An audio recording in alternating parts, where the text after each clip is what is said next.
Jeff. How you doing? I'm doing well, Trisha. Well, happy Friday, folks. Today we are going to be talking about our brand new guide that looks at the Super Bowl and how we can make sure that we're taking advantage of this big moment. Lots of students, lots of parents and caretakers likely talking about it. So we have a brand new free guide that leverages, really just the huge weight of this moment and looks at a few different key learning opportunities there might be. Before we talk about that, Jeff, do you want to let us know, what is your go-to Super Bowl snack? Are you going to be watching the game this weekend? And if I'm yes, hoping to what catch do the you have game to this have? weekend. Yeah, we actually have to go lay flooring at one of our properties, so we'll see. But I might have it on in the background and try to do it. Usually, we do have a big Super Bowl. I'm a huge nachos person. I love my nachos. A good salsa dip is also good. Those are probably my go-to snacks for the Super Bowl. How about you? I am with you. Yes, I am also a nachos person and I love guacamole. So for Oh, me, the guacamole. nachos are just really like a vehicle for the guacamole. I could probably just Yeah, eat that with a spoon. But yeah, I'm not sure if I will tune in. Jeff, moving from Pacific Standard Time means I have to stay up so much later. it's I so know it, true. so I don't know. We will see. But regardless of whether or not I watch it, you almost cannot escape the conversation that happens around the advertisements. It's already happening now. Yeah. And that's really where our free guide kind of focuses in, because the Super Bowl is one of those rare moments. So many people are watching the same thing at the same time. With the rise and fracturing of different TV and film streaming services, it's really hard for me to think of any other example where so many people I know will be tuned into the exact same thing at the exact same moment. And Jeff, on my other podcast, Be a Better Ally, I recently was talking to co-founder of Outsports and award-winning sports journalist Sid Ziegler. And he actually told me that in the US, his view is that the NFL is the biggest driver for sports out of all of the leagues. Yeah. And I was like, oh, okay, tell me more about that. And he shared research with me. Listeners, I'll make sure that this link is over there in the show notes, that the NFL actually accounts for 82 out of the 100 most watched US TV broadcasts from 2022. Isn't that 82 out of incredible? 100. That's unbelievable. It's unbelievable. So for me, the question then becomes, how do we use that hugely influential moment in popular culture to kick off some great learning? There's three questions that really come to mind for me. Are our students able to be savvy, sophisticated consumers of commercials? Do they have a framework to work through? Jeff, you and I are big believers that structures, frameworks, they really do give us a great entry point. And do our students understand the strategy behind these campaigns? More research that we'll include in the show notes. It looks at how these commercials aren't just, on our minds until that final down, but it's really a month-long spike that there's conversation that's happening around them. And that's really significant in a world that moves at the pace, that our news cycles do now. So we wanted to take advantage of the big game and the conversation that's going to be about it. And again, we've bundled together 3 ideas for our brand new free guide. Listeners, again, you can head to the show notes to get the free guide. It's going to help us, again, dig into some media literacy, also think about data visualization. So, Jeff, do you want to talk a little bit about maybe one of the resources from that free guide? Yeah, and I think, to your point, this is a critical point in the year when we can have these great media literacy conversations with our students, and it's built into American culture. It's sitting here, and you don't even have to like football to know that these ads are there, and there's all the hype around the ads. In fact, I've got friends that don't like football, but they just watch it for the commercials, and we talk more about the commercials than we do the actual football game. But I want to share the one thing out of the guide that I think is really impactful. But before I do that, just a couple quick announcements. For those of you who are here in the Pacific Northwest, or if you are outside of the Pacific Northwest and you are looking to go to a conference, the NCCE conference is taking place here in the state of Washington. It'll be down in Tacoma this year at the Tacoma Convention Center. That is March 21st through 23rd. If you are anywhere here in the Pacific Northwest, it's a fantastic conference to go and meet others and get to see what is the latest talk about ed tech in our region. You can, I will be doing 6 sessions there. In fact, just last week, they reached out and said, hey, can you do 2 sessions on ChatGPT? Because it kind of came out of nowhere. And so I will be doing 2 sessions on Chat GPT, as well as media literacy session, and some other sessions on professional development as well. So some other great speakers are there. Joe, Mr. D. Dombrowski is the opening keynote. We've got some great featured speakers. There's a couple of half-day summits if you're a teacher librarian or social emotional learnings on your radar for your school district. Those are there as well.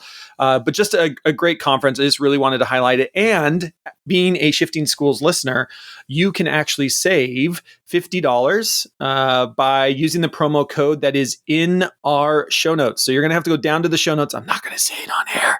You've got to go down to the show notes and find that discount code. And if you want to, you can save $50 even from the early bird special, which I think ends next week. So if you're not going, please think about going. If you want to fly in, we've got people all the way from Wyoming and Montana that come. It's kind of the big conference up here in the Pacific Northwest. So we always love to have a lot of people. And if you do come, please do come say hi to me. I always love when people are like, listen to the Shifting Schools podcast. It always makes me feel good. Trisha, you have another announcement to make too. I do. Yeah. For folks you're thinking about your career, you're thinking about, just potential new pathways that maybe you want to carve out, we've got some pretty big news. The Commission on International Education at the New England Association of Schools and Colleges, usually referred to again as NEASC, is excited to announce they're actively looking to fill several positions, including an international accreditation leader. It's a contracted position. It's going to help schools using what they call their collaborative learning protocol, the CLP, which is a unified accreditation protocol that's been developed in partnership with the International Baccalaureate. At NEASC, the schools they serve represent many different communities, languages, and perspectives, and at the core of their work is a deep respect for the unique culture of each. They believe a sense of belonging is foundational for effective learning and thus encourage individuals from varied backgrounds who embrace diversity to apply. So if you, or maybe somebody you're listening to that and you're thinking, I know who should look into this further, have them check out the NEASC website. That's www.neasc.org/careers. All of the details are there, and we will be sure to include that link in the show notes. So great opportunities that are looking for a few different positions. So Jeff, back to our conversation, putting you on the spot, our new free guide of the different sort of learning opportunities related to the Super Bowl. Which is the one that you're excited about? So I think the one, and Trisha, you sent this over and I was looking through the guide and this one just popped out at me. And maybe it's because, I come from the elementary side of things where you're on the high school side of things, but I could totally see having this conversation with students. And that is using the BRASS framework. And again, I love to structure learning with students. Highly structured, loosely organized is the framework that I'm constantly working through. But the BRASS framework, I think, really allows us to explore what are these advertisements saying. And again, you can use this. What a great time of year. You can start using this with your Super Bowl ads, but you can also have kids use this exact same thing when they're scrolling through their Instagram or they're finding ads on YouTube. But the BRASS kind of breaks it down and asks us some different questions. So the first question is, does this advertisement break or buoy the stereotypical narrative related to the topic? And I love that. Like, does it break the narrative? What are they trying to convey here? Or who is represented and why? And I love looking at those because there's so many times, and Trisha, I'm sure you've seen this too, where an ad comes on the Super Bowl and after the ad's over, you're like, that was a truck commercial? How was that a truck commercial, right? It's breaking those ideas of what we believe. The A then stands for assumptions, right? What assumptions are made about the audience? And I love that. What is the person who created this ad? What are they assuming about me, my state, where it's at, maybe even where it's at in the ball game? We even know that the ads cost different based on where they are in the ball game itself. The next one is, the first S is strategies. Which strategies are engaged here and how effective are they? I love that. What strategies are they getting us to go out and buy or remember their product?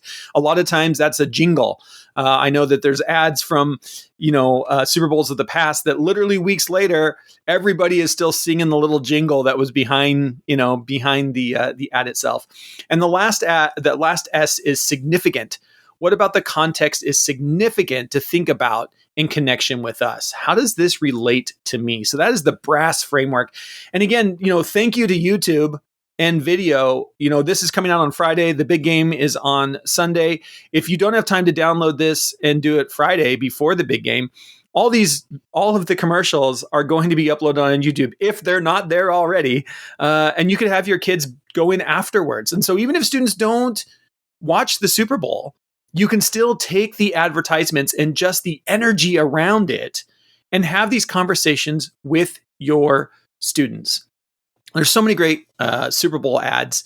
And again, if you can't find one from this Super Bowl that you feel is appropriate, you can find them from, almost every Super Bowl going back to some of the early ones. I remember still, when .com, before the big .com boom of like 2000, 2001, I swear every commercial was about technology. There was some, pets.com was doing their thing, and Amazon had some early commercials. There's some really great stuff that you could even go back and look at. Okay, let's look at the Amazon commercial from 2001. Let's look at the Amazon commercial from 2023. And take those two through the brass framework and talk about, okay, well, what have we noticed about this company? What's the messaging that has changed? And again, the idea here is this media literacy of, we can start with this because it's here in front of us. But then we help students apply this. Maybe in middle school, high school, we started allowing and helping kids apply this. Like, well, let's look into your social media. When you're scrolling through Instagram, let's use the brass framework to look at what is actually being put in front of me. And the thing now is, Trisha, is thank you for creating, again, another amazing free guide. I'm already thinking about this framework for Sunday. I'm already thinking like, oh, I need to be looking at what is the assumption they're making about me as a viewer right now? And I'm already starting to have these questions kind of going through my head. So it's so cool. Thanks again for making this free guide for everyone. But even for me, like, I'm already thinking differently about the way I'm going to be watching these ads. So I appreciate that. Well, for me, that I like that you use the word everyone. The power, I think, is also, to your point, teachers who are listening Friday, you might not have time to put this into action. What you might actually do is send it home to families and say, hey, Great idea. we're going to talk about this next week if you're watching the game together, because I think that conversation that can happen with parents, caretakers, and their kids around commercials can be really powerful. So comparing, what did your family think about? Like, Yeah. which commercial even kind of sparked the most conversation? Because I do think actually it's next week, as you were saying, that, people are kind of talking about which one was the most memorable. They do get uploaded, of course, to YouTube. There's already, the new thing that's been happening, I think this is maybe the past 2 years, is there's teaser trailers on Yeah, YouTube, they leak them. right? They leak like, the first 30 seconds, or they give Yeah. you a kind of a preview. And so, looking at the one that maybe had the best trailer, Yeah. or, because these 30-second spots, we're talking about millions of dollars that brands invest.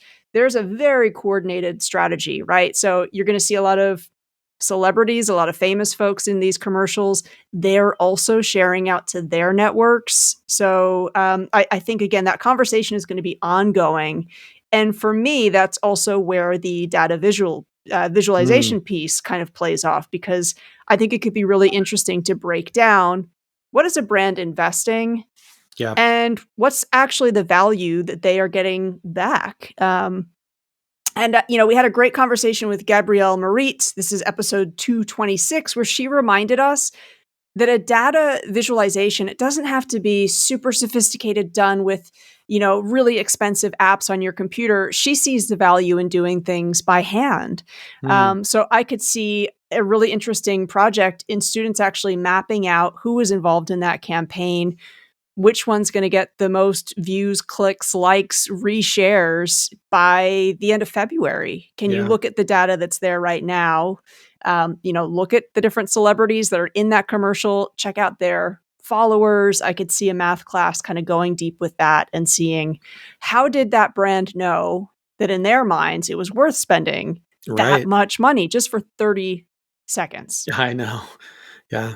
I think it's just such, it's just one of those moments in time where we've got a captive audience. Our kids are captivated.